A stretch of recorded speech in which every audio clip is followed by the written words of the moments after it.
Yeah, you didn't. Anyway, that was the end of the ultralight.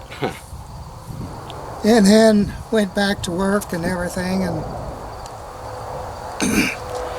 one night, and this was in 1982 in November, we were coming home, and it was dark already, and we were coming from, I think it was Kim, and I kind of like had a premonition or something. I kind of like fell asleep, but not really. And this guy I know in town, I had did some work for him. He said, "Gee, Tom, I'm sorry that happened." And I got to worrying about something happened at the ranch here. And anyway, I got home, and so this is a dream that you had? Not really a dream. I was just kind of in a premonition or something. While you were at work? After work. After work. When we were driving home. Okay. And you just had this premonition of someone saying that? Saying that. And his name was Vic. And came home, but I was worried about it because it sounded so sincere. And came home, everything was okay. Took a shower. And my nephew lived in a house not very far from me, and he came running over to the house. He had been to a basketball game, and he said, "Your big shed is on fire." And that it was a great big hay shed and machine shed. And it was, I had 7,000 bales of hay in that thing, 3 farm tractors, a truck, a stack wagon, farm machinery. Everything. And in 30 minutes I had nothing. A lot of neighbors came to help. Of course, there wasn't much we could do. That guy came, he came up to me and he said, "I'm sorry, Tom." Same thing, same guy that I had seen. "I'm sorry, Tom, this happened." That's what he said. Wow. Wow. Anyway, that was about it. Then I went back to work. I had to go back to work because I had to start all over.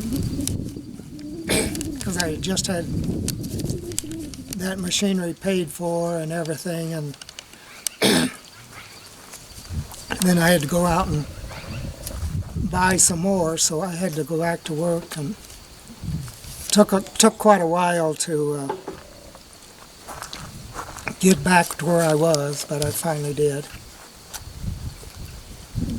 And then I think that was about it. I worked until I was 50 years old, and then I decided I'd just farm and ranch, and that's what I did ever since. Okay, let's talk a little bit about your childhood. You talked about when you were 9. Do you remember any memories of where you lived when you were younger than that? Yeah, in Slayton, Texas. Clayton? Slayton. Slayton. Yeah, it's right near Lubbock. And you went to school for a couple years there? Yeah, I was in the 3rd grade whenever I came up here. Okay. And okay, so let's talk a little bit about when you got your first unusual bovine death. We're calling it that, but the term has been coined cattle mutilations. When did that fall into play? When did you start having experiences with that out here? Well, actually, the first time I really noticed it, we had cattle right east of the house here. Excuse me. You need some water or something like that, or? I've got a mint here I'm going to take. Are you good? Yeah, I usually don't talk this much. Oh, I'm saying way.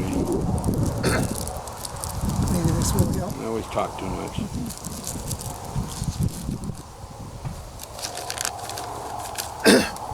But anyway, we had lost cattle before, but and some of them were maybe in arroyo or something like that. You see them dead, and maybe, especially out in that pasture, we didn't go every day and check them. So maybe the buzzards are by them already and everything. But the first one that I really noticed was we had the cattle out here in this patch here. And we seen one laying down. And we went out there and it was dead. And I looked at it more. And that thing had, the eyes were gone. The tongue was gone. It had a hole in the rear end. And one ear was gone. And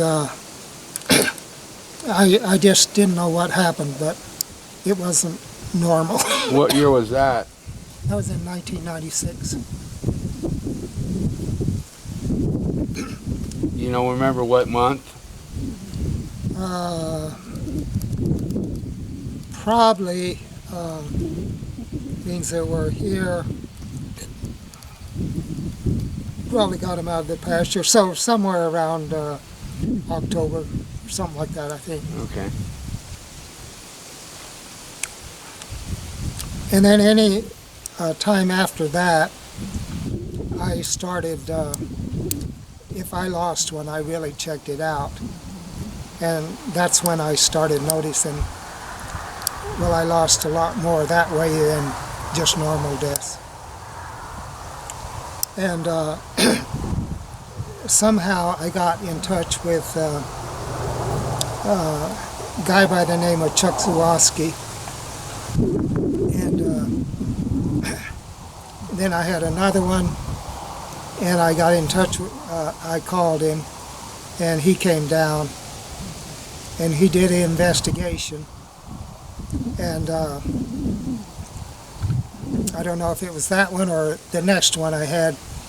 It was a calf, and he took it to a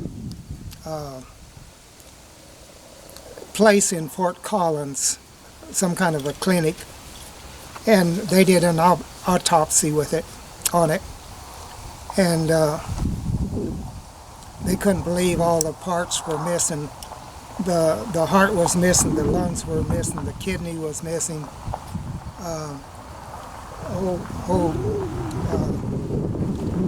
plus the ears and the eyes and things like that.